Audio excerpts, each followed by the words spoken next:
It hasn't been that long. I wonder if Lucienne arrived safely back home, but I guess it's not home anymore. It's going to be fine, she knows about me, so not like she won't be able to visit. I suppose, that's true. Robert replied to Roland while Lucille patted him on the back. Both were dressed in plain, commoner clothes, nothing too fancy to match their new personas. Durandal was posing as a knight from a foreign country whose family had fallen from grace, a fate not unheard of. Cortana, on the other hand, was simply an adventurer mage who had arrived from within the kingdom. Their identities had been forged, but in a world where nobles were always right, there was little chance anyone would bother with a double check. The two stood before a dark screen hastily prepared out of curtains. In front of them stood a strange device of a tripod that produced a beam of light. Roland was operating it, but it seemed that the trio was done with whatever they were doing here. He stepped back, his hands pulling out a small rune-covered square from within the device on a tripod. I never knew that you could use that spell in such a way, there are so many things left to learn. I'm glad that you are enjoying yourself. Lucille was captivated by the entire workshop, especially the modified runes, which were highly unorthodox. She had only recently become a runic mage. Despite spending years under Arian's tutelage, she'd never had the opportunity to fully study the art of runes and the intricate operating systems that rune mages specialized in. Roland worried that his unconventional approach might complicate her progress later, but perhaps he was overthinking it. She was a bundle of joy whenever she was around runes, and it probably helped take her mind off her issues with her familiar. But I'm afraid we are short on time, I need to take care of an issue at the institute. It's about your assistant? Are you sure it's wise to leave? Robert asked as Roland fiddled with the small runic cube, his mind preoccupied. He had just told his brother about the headmistress and how she was preventing Bernier from teleporting back. To Robert, it all seemed like a trap, a setup meant to keep him from ever returning. Yet, for some reason, Roland wasn't convinced. There were many ways the headmistress could have come after him, and this one felt surprisingly mild. If she wanted him dead, she could easily have declared him the perpetrator of the incident and exposed his hiding place in Albrook. By now, he assumed she knew the location of his teleportation gate, yet, for whatever reason, she had not mentioned it to anyone. It should be fine. I don't think she'll do anything rash. He replied, though he was holding back some of his concerns. While the headmistress seemed relatively calm, Roland knew that didn't mean he'd get off without consequences. It was possible she'd require some form of trade. Perhaps she would demand some of his secrets or request that he craft runic devices for the institute, work that could take months or even years. After all, he'd already helped them set up a monitoring system, and she might just ask him to stay on much longer. So don't worry about it. Once I'm finished at the institute, I'll make sure to reach out. As Roland wrapped up his preparations, Robert took a deep breath and faced his younger brother. He began, his tone more serious than before. Before you leave, I'd like to perform a vow as a knight, a proper one. If I am to take on a squire and work in your stead, I want to do it right. Roland paused, watching the resolve in his brother's gaze, wondering where this sudden idea had come from. Vows performed by those with the knight class were more than words, they were binding oaths with genuine power and influence, often shaping a knight's future. If Robert took this vow now, it could tie his path to Roland's and potentially prevent him from ever becoming a knight under a true lord. I don't think that's a good idea. Really? Is it any worse than coming here? It's not like anyone else would want me as their knight after all that's happened. And while Lord Arthur seems like a great man, I barely know him. With this oath, I'll be able to find you if anything happens to you in the future. So don't refuse it. What kind of oath are you thinking about? Roland asked, wary of the answer but also intrigued by the idea to some degree. One of vassalage. I see. Roland fell silent, considering his brother's words. They both came from a noble family that had served as knights in the past, so they knew well the intricacies of vows, oaths, and pledges. Each type of oath had its own effects, some even providing passive benefits, like the ability to sense a lord's location in times of need. This seemed to be what Robert was seeking, as the vassal oath offered such a connection. In taking this oath, however, Robert would become bound to Roland as a vassal. Should he ever defy a direct order, the vow would break, marking him with the dreaded Oathbreaker status debuff, a powerful affliction that would last a year, reducing all his stats by a third. Yet, a vassal oath could also grant a random enhancement, depending on the strength of the lord to whom the vow was made. Roland wondered what kind of boon his brother might gain. The Vassal Oath. Well, once you reach Tier 3, it'll be cancelled automatically if you switch to a new primary class, so it should be fine. The world's system was strict, yet in this case, it offered an escape. Any oath would dissolve upon reaching a new class tier, allowing a knight a fresh start. Robert was only a Tier 2 class holder and was on track to reach Tier 3 soon with Roland's guidance. This realization eased Roland's concerns somewhat, and he also grew curious about what advantages the pledge might bring. After a moment's hesitation, he gave a slow nod, deciding that for now, this might not be such a bad idea. Fine, let's just get it over with, but promise me, that once you are Tier 3, you'll think twice before doing something like this. Don't worry, I thought it through. Roland wasn't sure where all this confidence was coming from, but it seemed his brother now fully trusted him with his life. Roland had rescued both him and Lucille, helping them build a new life, and apparently, that had been enough to earn this deep trust. When Roland finally agreed, Robert's face lit up, his eyes gleaming with relief. For him, this choice was significant, but for Roland it was not much of a risk. There were no downsides of accepting the oath, so he was now ready to go through it. Let's just get this over with then. What was left to do was perform the traditional pledge, and to do that, Robert needed to perform a specific series of words that came from his heart, similar to a mage's chant. I, Robert Arden, son of Wentworth, by the code of our forebears, I offer to you this oath of vassalage. Through it, I pledge my undying loyalty and service to you, Roland Arden, my kin and now my liege. May my strength be yours, my blade serve your cause, and my life be yours to command. In times of peace or peril, I shall stand as your shield and follow your word as law. This I swear, by my honor as a knight and as your brother. It was quite a lengthy process, but as the words left Robert's mouth, a faint shimmering light surrounded him, pulsing with a soft, ethereal glow.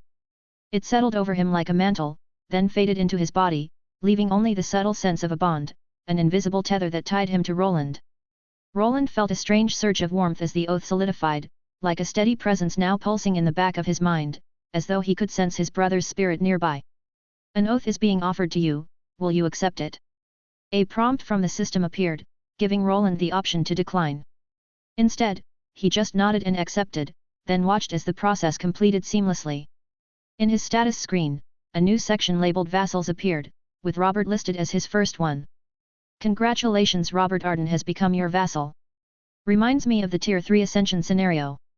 During his last Ascension ritual, he had been granted the position of a lord, taking pledges from puppet knights and lesser lords as he conquered them. This felt remarkably similar, though the bond he now sensed with Robert felt even stronger, more authentic. Well then, it's done. You're now officially bound as my vassal. Did you get any interesting skills from it? Give me a moment. Robert replied, standing up from his kneeling position and skimming through his own status screen. He nodded a few times as he read through it, but his expression shifted to one of mild confusion. That's not something I expected, he murmured, clearly taken aback. As a seasoned knight, Robert knew his way around the different oaths, so if he was surprised, it likely meant he'd received something rare. While it was possible to gain abilities from one's lord through an oath, this was unusual and often lucky. Oh? What did you get? I hope it's nothing problematic. No, it's just not something I think I can use. It's called Rune Mastery. But that's not all, I also received a strange title. A title? Rune Mastery was one of his rune smiting skills, a class ability that gave him insight into the complexities of runes and slightly reduced the mana cost to use them. It was useful, though only marginally so, especially for someone like Robert, who wasn't a runic mage and had limited amounts of mana. This seemed like an odd quirk of the oath system, a kind of misfire, he thought. But the title Robert had mentioned piqued his curiosity. Yes, it's called Rune Vassal. Oh. It seems to give me affinities with runes. That's peculiar, could you perhaps write it out for me on the blackboard? Roland was intrigued by this notion, and soon Robert took some chalk and started writing on a nearby blackboard. Rune Vassal. Title. Given to knights that form oaths to lords with a high affinity for rune magic. This title lowers the mana cost of using runes and rune-related skills by 20%. Why this is? Roland wasn't the only one intrigued by this news, as Lucille was quite shocked. Is it possible for me to perform an oath like that? No, I don't think so, you're not a knight. Lucille read through the title explanation, and her eyes widened in astonishment. Roland could see why. This title granted Robert a flat reduction in the mana cost for using rune magic. Combined with the rune mastery skill, which likely improved his control over rune spells, Robert's reduction would approach 30%, a remarkable advantage that any rune mage, especially Lucille, would envy. Not fair. Lucille sighed, clearly frustrated at the missed opportunity for herself. Robert shrugged, a bit amused, but she wouldn't just give up like that. True, but there have to be magical contracts or oaths out there with similar effects, right? If only I could reach out to someone at the Institute to check their library. Oh, I remember they had a whole section on magical bonds and contracts. I know. I could ask Professor Arian about it, or perhaps Sir Roland could look once he finishes up there. She began to ramble, already plotting her next steps, while Roland tried to tune her out, finding her enthusiasm amusing. However, once his name was mentioned, he decided to shut her down, as he didn't want her attempt to perform some strange ritual binding contracts that could potentially cause harm to both of them. I'm not sure that's a great idea. Anyway, I should probably get going. I might be gone for a while, so take care of things here while I'm away. Will do, High Commander. Robert replied, snapping a salute like a true knight. Despite the humor in his tone, he seemed to mean it. Roland realized that even though he was the younger of the two, Robert had already accepted him as his superior. In a sense, it felt natural. After all, in reality, he was more than 20 years older than Robert, making the role of his lord more manageable. Roland couldn't help but chuckle at Robert's overly formal salute, but he appreciated the sentiment. Their relationship had a rocky start, but now it seemed like it was finally blossoming. Lucille still wore an expression of mild envy, but he could trust the two enough to leave him with keys to his home. All right then, if all goes well, I should be back in a day or two. Take care and don't worry, we'll keep things safe, won't we, Sir Durandal? Robert smiled as his new alias was mentioned, and he nodded. Indeed. I'll make sure no trouble comes through here. Good. Roland nodded and moved over toward the elevator to get to the lower level.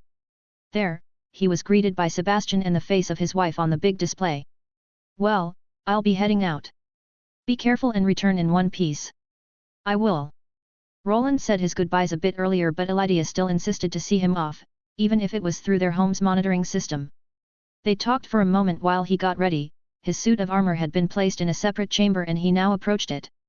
Once in, a burst of flames erupted against the metal, and it seemed that the process had been successful. These spores are hard to get rid of and even harder to detect. After returning home, Roland eventually discovered how the headmistress had been tracking him all along. On both his robe and suit, he found microscopic spores, far too small for an ordinary person to detect. With Sebastian's help and some modern knowledge, he managed to identify them, and it became clear that as soon as he set foot in the Institute again, more of these spores would likely be planted on him. At least they stay mostly dormant when I'm outside the caster's range. These spores weren't harmful, they functioned more like a casting anchor for the headmistress, a medium she could use to tether her magic to him remotely. This was how she had pinpointed his location during his interrogation by the Tier 4 witch, and how she always seemed aware of his actions. The spores emitted faint mana signals, relaying information back to her. After analyzing the signal pattern, Roland managed to block it. He found that the most effective way to remove the spores entirely was with fire, which would burn them away. But now, even if new spores found their way onto his suit, he had a method to disrupt their signals, keeping his location and activities safely under wraps. She might be mad that I removed them, but she does seem like a person that likes capable people. Roland had thought long and hard about his next move, and every path led back to the headmistress.